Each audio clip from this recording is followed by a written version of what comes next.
No princípio não havia nada, de repente houve tudo. Uma rápida expansão infinitamente exponencial e eterna. Simplificadamente, uma bolinha de energia infinitamente densa, que começou a se expandir e eventualmente se esfriaria, até dar origem aos átomos, estrelas e galáxias que vemos hoje.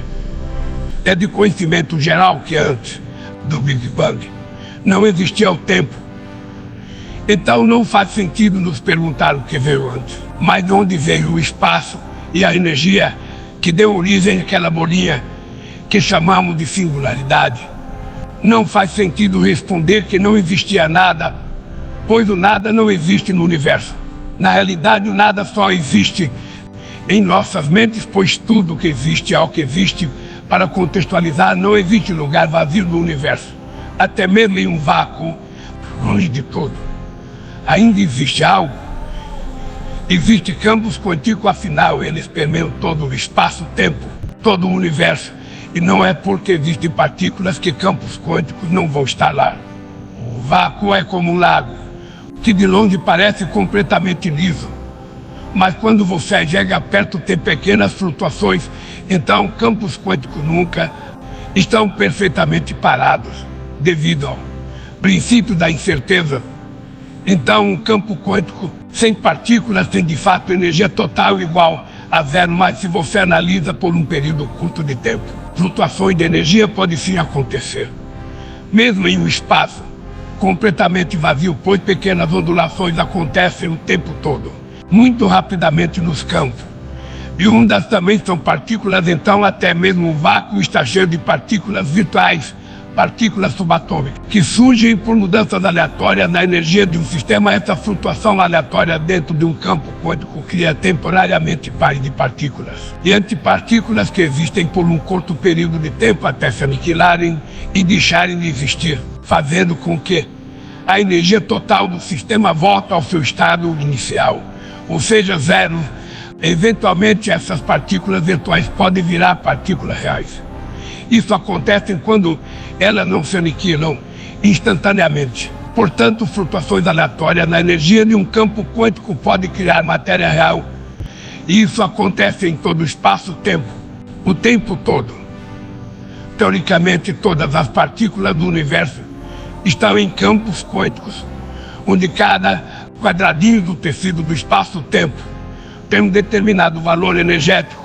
Essa energia pode se expressar como matéria ou como energia escura, que é uma pressão que força o campo quântico a expandir. Flutuações aleatórias nesses campos fazem com que partículas que estão neles ganhem ou percam energia com isso. Através de flutuações nesses campos de energia, mais matéria podem ser criadas, mas quando um campo ganha energia e não produz matéria, essa energia extravira uma pressão. A energia ganha e pressiona o campo a se expandir. Essa pressão é a energia escura, uma energia responsável pela aceleração da expansão do universo. Ao retroceder a taxa de expansão do universo, chegamos em um único local em que toda a matéria estava reunida, em um ponto menor que uma partícula. A singularidade e flutuações de campo criaram tanta energia e tanta força de pressão, de expansão, que aquela singularidade eventualmente colapsou e expandiu aquele campo menor, que um átomo até o tamanho de uma galáxia de menos de 1 milissegundo, que chamamos de inflação cósmica.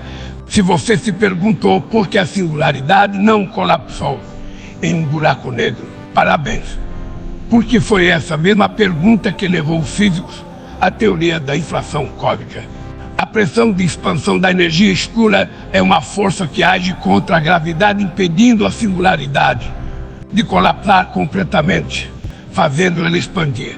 Essa expansão foi tão poderosa que continua até hoje, acelerada pela mesma energia escura que continha a singularidade.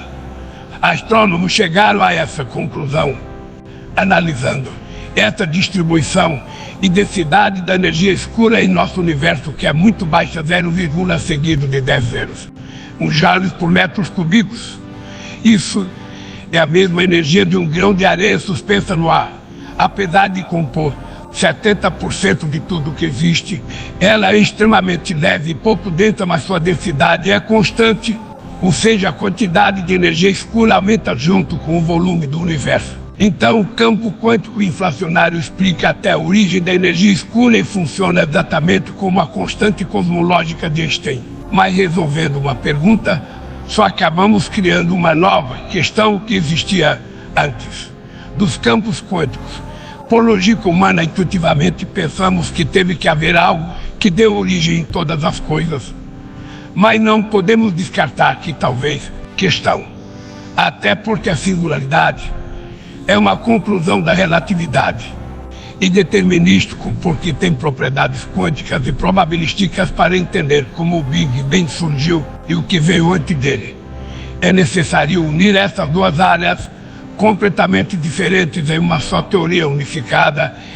Só assim poderemos responder como o universo surgiu de fato.